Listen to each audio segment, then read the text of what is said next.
इंदौर के दबंग दुनिया के सीईओ को गिरफ्तार कर लिया गया है। गुटखे की काली कमाई को विज्ञापनों में दिखाया गया था। पंकज पर आरोप है कि उनसे समूह की काली कमाई को विज्ञापनों की आय बताया था, लेकिन वह पुलिस को अखबार की प्रतियां नहीं दे रहा था। लगातार प्रतियां मांगने पर पंकज ने 33 प्रतियां ही पेश की, लेकिन 2 साल के अखबार नहीं मिले। ऑपरेशन कर के तहत वर्ष 2021 में director general of GST intelligence ने 500 करोड़ से ज्यादा की टैक्स चोरी की इंदौर में पकड़ी थी। गुटखा कारोबारी किशोर वाधवानी को तब गिरफ्तार किया गया था। इस मामले में दूसरी गिरफ्तारी 4 साल बाद वाधवानी के अखबार दबंग दुनिया के सीईओ पंकज मजबूरिया की हुई है। पंकज को दफ्तर जाते समय तुगुगंज पुलिस ने गिरफ्तार किया।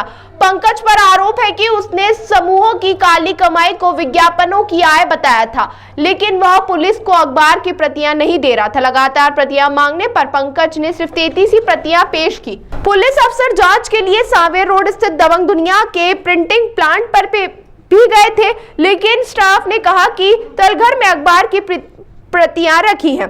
पानी भरने के कारण वह खराब हो गई। पंकज को रिमांड पर लेकर इस मामले में पूछताछ की जा रही है। इस मामले में डीजीसीआई ने किशोर को गिरफ्तार किया था, जबकि उनके बेटे रितेश वाधवानी को अग्रिम जमानत मिल गई थी। आरोपी अपनी काली कमाई की आय अखबार के माध्यम से होना दिखाते हैं। इस मामले में भी जांच की जा रही थी, लेकिन अखबार के सीईओ की तरफ से जांच में सहयोग नहीं मिल पा रहा था। 2020 में डीजीजीआई जो सीजीएसटी का एक विंग है, उसने एक रेड की थी दबंग दुनिया समाचार पत्र पर के प्रिंटिंग प्रेस पर और उनके ऑफिसेज में, जिसमें उन्होंने बहुत सारा जीएसटी संबंधी मामला खुलासा किया था। उसमें एक प्रकरण पंजीबद्ध किया था, जिसमें किशोर वाधवानी और उनको अरेस्ट किया गया था। उसके किशोर वाधवानी को अरेस्ट किया गया था और नितेश वाधवानी, चूंकि उस 2 डायरेक्टर थे, तो नितेश वाधवानी को अग्रिम जमानत उसमें मिल गई थी और किशोर वाधवानी को अरेस्ट किया गया था। उसके बाद उन्होंने कुछ दस्तावेज जो उनको प्राप्त हुए थे, उन दस्तावेजों के संबंध में थाना तुगोगंज में एक अपराध अलग से पंजीबद्ध कराया था और वो अपराध पंजीबद्ध होने के बाद में हमको 904 फेक इनवाइसेस दिए थे।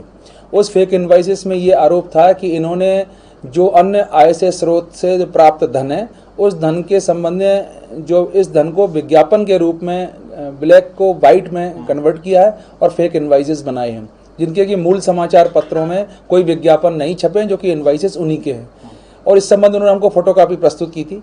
चूंकि 2 अलग अलग मामले थे, वो हाई कोर्ट गए थे। वो किशोर वाधवानी, नितेश वाधवानी हाई कोर्ट गए थे। हाई कोर्ट में हमने इनकी एफआईआर रिक्वेस्टमेंट कराई थी। उसके बाद में 2 अलग अलग प्रकरण हो गए थे। हमारा जो प्रकरण था वो विशुद्ध रूप से फेक डॉक्यूमेंट से संबंधित था।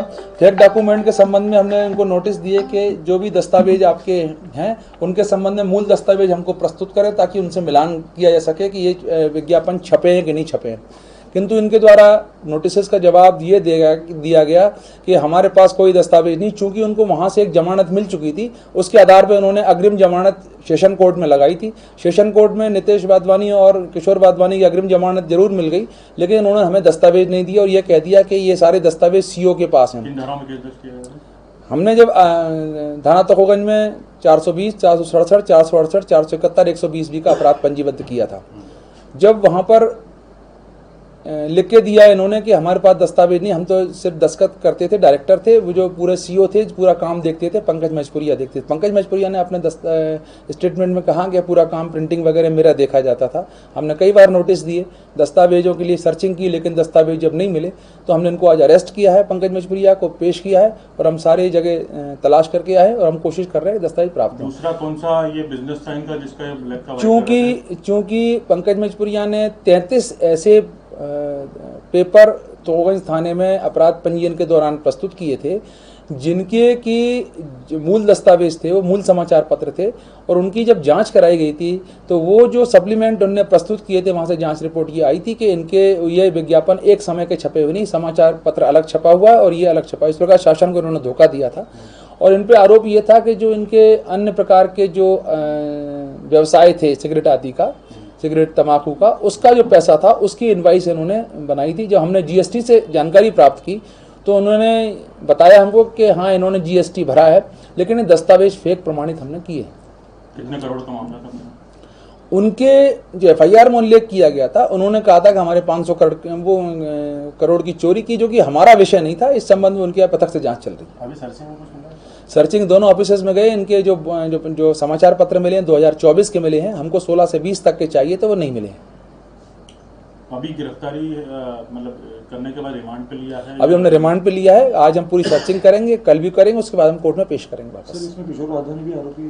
किशोर वाधवानी आरोप है, अग्रिम जमानत पे उनको भी नोटिस दिया है। उनकी हमने, चूंकि उन्होंने दस्तावेज नहीं दिए, तो हमने माननीय न्यायालय में उनके जमानत निरस्ती के लिए आवेदन लगा दिया एक है। बार फिर से बताएंगे सर, ये पंकज की पोस्ट